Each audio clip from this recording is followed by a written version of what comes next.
pudding model, which was proposed by the physicist J.J. Thomson in the 19th century. In the plum pudding model, atoms were thought to have a cloud of positive charge, and within that cloud, there were tiny electrons with negative charge. Sort of like the mid-19th century British dessert, plum pudding, where the plums were the electrons sitting with a delicious positive charge of pudding. However, in the 20th century, the physicist Ernest Rutherford realized that the plum pudding model wasn't quite right. He did a famous experiment where he took positively charged alpha particles and shot them at a piece of gold foil. Most of these alpha particles passed straight through the gold foil and hit the detector, but some of them actually bounced off of the gold foil and hit the sides of the detector. His explanation for this was that atoms are mostly empty space, and that the majority of the atom particles travel straight through the foil and strike the back wall of the detector, but that on very rare occasions, the alpha particles bounce off of something. He visualized a very small but very dense object in the middle of the atom that he called the nucleus, which the alpha particles were bouncing off of on those rare occasions. Since the alpha particles are positively charged, Rutherford figured that the nucleus must also be positively charged, since like charges repel. So, Rutherford gave us the idea that the modern atom consists of mostly empty space containing electrons, which are minuscule in size compared to the atom overall. But, in the middle of that empty space, there's a very small but very dense nucleus. Later, scientists showed that the nucleus actually consists of two types of particles, protons and neutrons. Protons have a positive charge, and neutrons have no charge. Now, when looking at the periodic table, you can find the simplest atom, which is hydrogen. Hydrogen has the symbol H, and it has an atomic number equal to 1. Atomic numbers tell you the number of protons in the atom, which means that hydrogen has 1 proton in its nucleus. The number of protons in the nucleus of an atom is unique to each element. A typical hydrogen atom has a nucleus with 1 proton and 1 electron outside the nucleus. Hydrogen is an electrically neutral atom because the electron and the proton have the same magnitude of charge, but different signs, so their charges cancel out. However, there are variants of hydrogen atoms called isotopes, which all have 1 proton and 1 electron, but varying numbers of neutrons in their nuclei. The most common isotope of hydrogen is protium, which doesn't have any neutrons in its nucleus. Another isotope, deuterium, has 1 neutron in the nucleus. And a third isotope is tritium, which has 2 neutrons in the nucleus. We can distinguish between these isotopes by writing 1,1H for protium, 2,1H for deuterium, and 3,1H for tritium. Here, the subscript 1 refers to the atomic number. For an electrically neutral atom, it also tells you the number of electrons. The superscript refers to the mass number, which is the number of protons plus neutrons. Since protium has 1 proton and no neutrons, the mass number is 1. Deuterium has 1 proton and 1 neutron, so the mass number is 2. Tritium has 1 proton and 2 neutrons, so the mass number is 3. These rules apply to any element in the periodic table. For example, let's look at carbon on our table. Carbon has an atomic number of 6, which tells you that it has 6 protons, and it's electrically neutral, so it has 6 electrons as well. An example of a carbon isotope can be written as 13,6C. The superscript of 13 is a mass number, which equals the total number of protons and neutrons. If we subtract the number of protons, which is 6, then we're left with 13 minus 6, or 7 neutrons.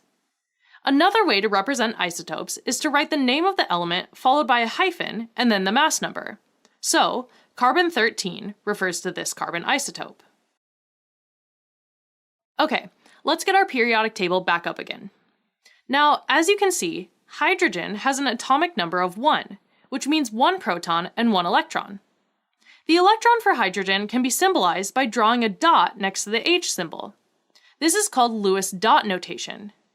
The next element on the periodic table, helium, has an atomic number of 2, which means it has 2 protons and 2 electrons.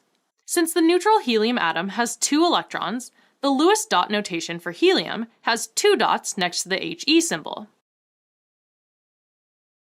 All atoms have shells around them that they like to have filled with electrons. Both hydrogen and helium have a shell that can hold a maximum of 2 electrons.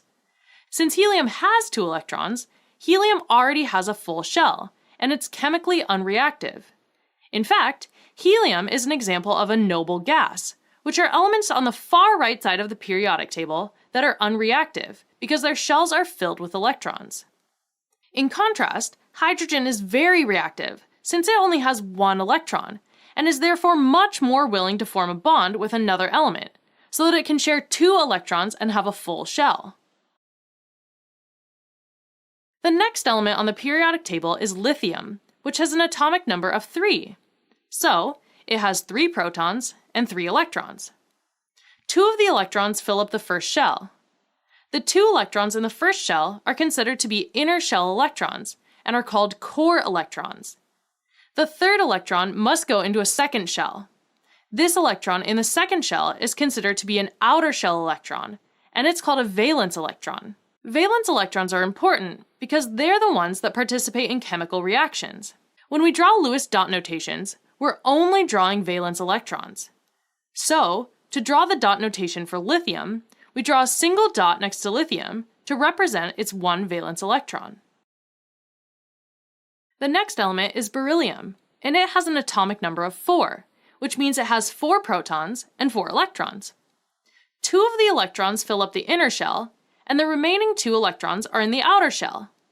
Since valence electrons are the electrons in the outer shell, beryllium has 2 valence electrons.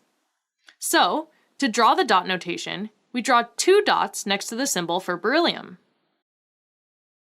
Next up is boron, with 5 protons and 5 electrons. 2 core electrons fill up the inner shell, and the remaining 3 valence electrons are in the outer shell. So boron has 3 dots for its 3 valence electrons.